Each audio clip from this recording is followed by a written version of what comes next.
I wore flawless makeup and a deep -V dress on the day I divorced billionaire Richard Sterling. He glanced at me with open disdain. Dressed like that, already looking for your next target? I touched the ruby at my neck and smiled calmly. Yes. And you even know him. He laughed coldly. Delusional. You're E40 and divorced. Who would want you? If you beg, I might reconsider. I was offended. The night before, several men at my bachelor party had asked for my #1, had even jokingly proposed. Instead of heading to the courthouse, Richard drove elsewhere. Seeing my confusion, he said flatly, Valerie will be there today.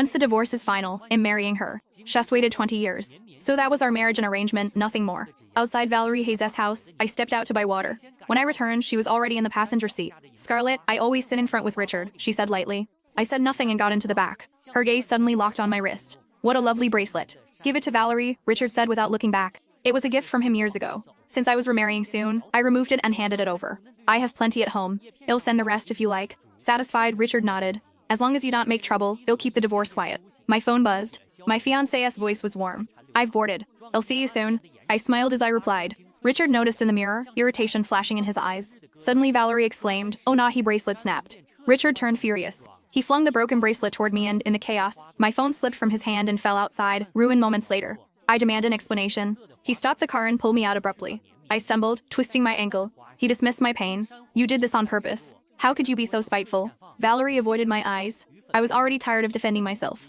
Yes, I said quietly. Believe whatever you want. I turned and walked away. Then walk to the courthouse yourself, he called after me. By the time I arrived, my ankle was badly swollen. As I rested, someone hurried over and lifted me without warning. Put me down, I protested, thinking it was Richard. Inside, a clerk asked if we were registering a marriage. No, Richard said stiffly. A divorce. Afterward, I waited for my fiancé. Valerie came over, holding her new marriage certificate. Why isn't your fiancé here? Let us take you to the hospital. I had no phone, no money, so I agreed.